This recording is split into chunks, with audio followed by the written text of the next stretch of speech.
जब फिरौन दरियाए नील में गरक हो गया और तमाम बनी इसराइल मुसलमान हो गए और जो हजरत मूसा अलैहिस्सलाम को इत्मीनान नसीब हो गया, तो अल्लाह ताला का हुक्म हुआ कि आप बनी इसराइल का लश्कर लेकर अर्ज मुकद्दस बीतल मुकद्दस में दाखिल हो जाएं। उस वक्त बीतल मुकद्दस पर अमालिका की कौम का कब्जा था, जो बदतरीन कुफार थे और बहुत ताकतवर जंगजू और निहायत ही जालिम लोग थे।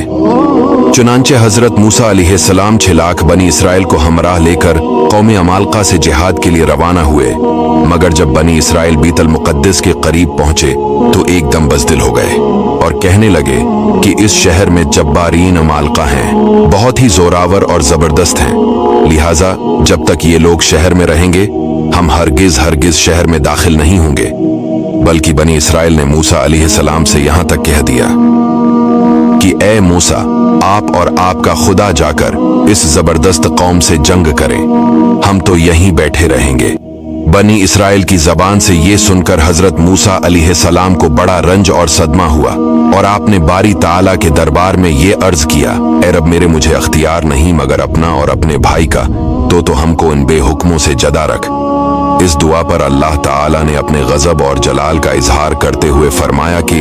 तो वो जमीन उन पर हराम है, 40 बरस तक भटकते फिरें जमीन में तो तुम इन बेहुक्मों का अफसूस न खाओ। इसका नतीजा ये हुआ कि ये 6 लाख बनी इसराइल एक मैदान में 40 बरस तक भटकते रहे, मगर इस मैदान से बाहर न निकल सके। जब हजरत मूसा अलैहिस्सलाम 6 लाख बनी इसराइल के अफराद के साथ मैदान तिया में मुकीम थे, तो अल्लाह ताला ने उन लोगों के खाने के लिए आसमान से 2 खाने उतारे। एक का नाम मन और दूसरे का नाम सलवा था। मन बिल्कुल सफेद शहद की तरह एक हलवा था,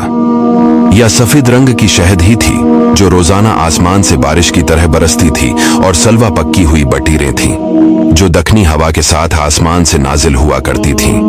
अल्लाह ताला ने बनी इसराइल पर अपनी नामतों का शुमार कराते हुए कुरान मजीद में इरशाद फरमाया, और तुम पर मन सलवा उतारा। इस मन सलवा के बारे में हजरत मूसा का ये हुक्म था कि रोजाना तुम लोग इसको खा लिया करो और कल के लिए हरगिज इसका जखीरा मत करना। मगर बाज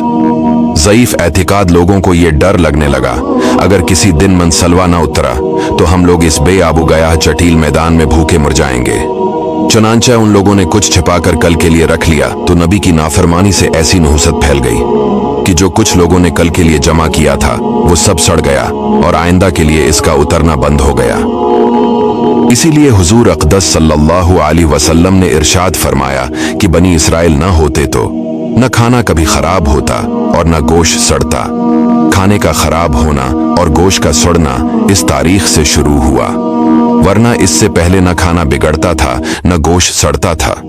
इस वाक़या को कुरान मजीद ने बार बार मुख्तलिफ उन्वानों के साथ बयान फरमाया है, मगर इसके बावजूद भी हजरत मूसा अलैहिस्सलाम की मोहब्बत है और शफक़त बनी इसराइल पर हमेशा रही कि जब ये लोग मैदान तैया में भूखे प्यासे हुए तो हजरत मूसा अलैहिस्सलाम ने दुआ मांगकर उन लोगों के खाने के लिए मन सलवा नाजिल कराया और पत्थर पर अस्सा मारकर 12 चश्मे जारी करा दिए। इससे हजरत मूसा अलैहिस्सलाम के सब्र और आपके तहम्मुल का अंदाजा किया जा सकता है।